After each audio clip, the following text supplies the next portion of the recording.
Welcome to NHL Quick Hits. I'm David Crosby here with Steele Roden. Saturday featured 15 games, and we'll get to the most impactful results in the standings shortly. But we've got to start with the two leading Hart Trophy candidates, Connor McDavid and Auston Matthews. In his 400th career game, McDavid opened the scoring against the Flames with a beauty of a goal and added a pair of assists in Edmonton's 4-1 win, giving him 87 points in just 49 games. He's on pace to score 99 points with 7 games remaining. In a full 82-game season, he's on pace for 145 points, which would be the highest total since Mario Lemieux and Jaromir Jagr both topped 149 in the 1995-96 season. Not bad company. So you're probably thinking McDavid is a shoo-in for the MVP, but Matthews is also having a historic season of his own. He scored twice in Toronto's 5-1 win over Vancouver to extend his league-leading total to 38 goals in just 47 games, and that includes 12 game winners. Matthews is scoring 0.81 goals per game, which is a 66-goal pace in a full 82-game season. That will be one higher than Ovechkin's 65-goal campaign in 2007-08. Between Matthews' goal scoring and McDavid's historic point production, which feat is more impressive to you, Steele? Well, first, I'd like to say that both of these accomplishments, if they would be able to be done, would just be extraordinary, because I don't think, like you said, we haven't seen these in a long time, especially from players like these, Auston Matthews and Connor McDavid, just being one-of-a-kind talent for both their teams.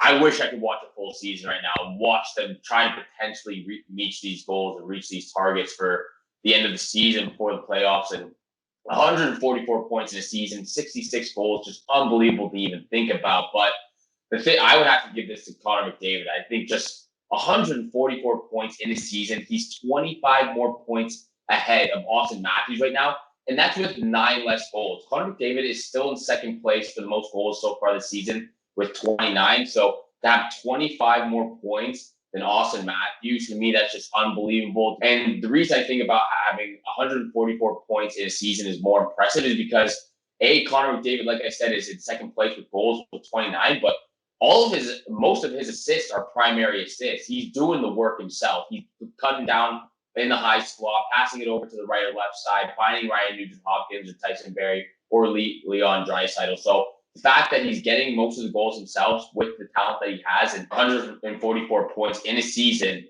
is just incredible. And I have to give it to Connor McDavid. But still, Auston Matthews, he would be in the top 25 for goals in history for a season, as well as Connor McDavid, 144 points. He would also be in top 25 for most points in a season in NHL history. So both feats would be incredible, but Connor McDavid all the way.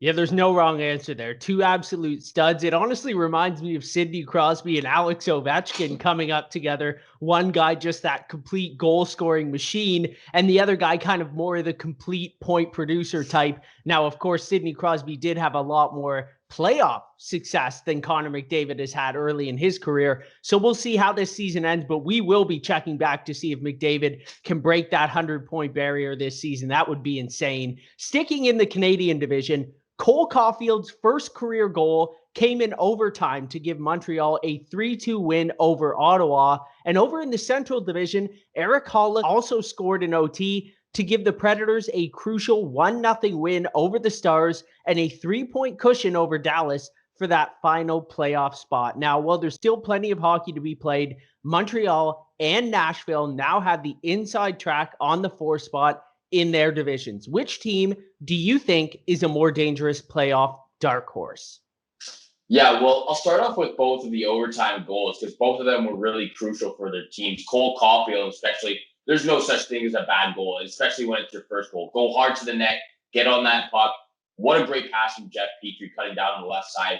He took advantage of that defenseman, Brady Tkachuk, who was out there for almost 2.5 minutes. So pat on the back for Jeff Petrie for realizing he could be his player and get Cole Caufield the puck in front of the net. So that's what I always say. Go hard to the net, get the pucks on net, and good things happen. There's no such thing as a bad goal, especially for both these players. Both these players went hard to the net for either a rebound or a nice salsa pass from one of their teammates. They got the job done. They got a crucial win for their team. But, I would have to choose Montreal as my dark horse. And I've said this from the beginning of the year. I've always thought that they've been the better team in their own division, as well as just if you're comparing Nashville and Montreal together. Just looking at the stats a little bit, Nashville 0-5-1 versus Carolina with 2 games left. 1-7-0 versus Tampa Bay with 0 games left, and 3-5-0 versus Florida. They have not had the best of luck against those top 3 teams in their division. Now you look over at Montreal, 2-3-1 versus Toronto with 3 games left in the season, 5-2 against the Edmonton Oilers. They've dominated the Edmonton Oilers so far this season. They still have 2 games remaining against the Oilers, and then 3-3 against the Winnipeg Jets with 0 games left. So Montreal has fared a lot better against those top 3 teams in their division than the Predators have.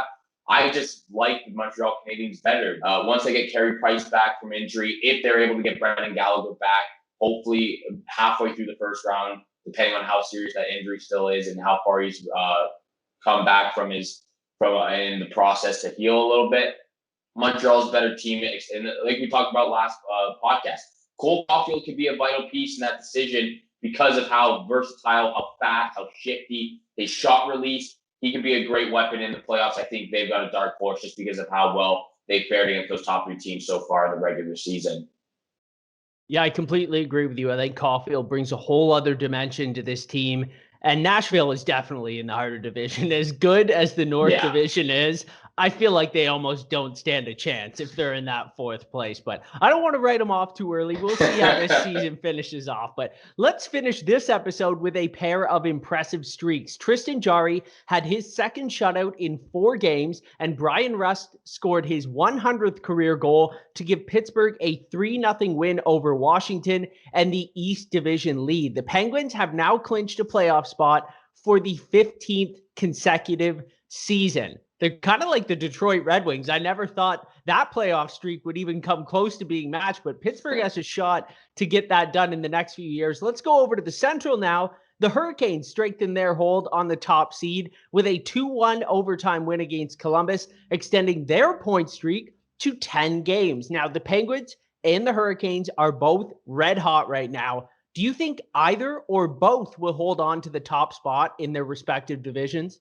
Yeah, well, first of all, both those accomplishments, that 10-game point streak as well, this 15 streak of making it to the postseason for the Pittsburgh Penguins, just incredible for both teams.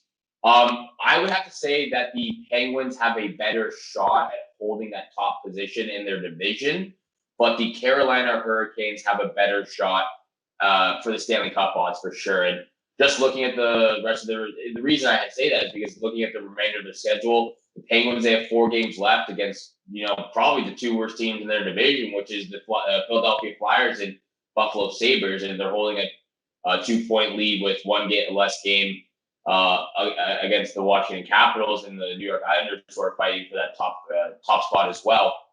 But then again, the Hurricanes, they're playing the Predators and the Blackhawks in the last 5 games, and with the Florida Panthers only remaining, I think the Florida Panthers have 3 games left, with them being 2 points back, and the Tampa Bay Lightning's 4 points back with, I believe, 1 game in hand. It's going to be hard to, it's still going to be a little hard to catch the Hurricanes, but because they're facing the Predators 3 times and the Blackhawks twice, they're a little bit tougher opponents than the Pittsburgh Penguins face right now.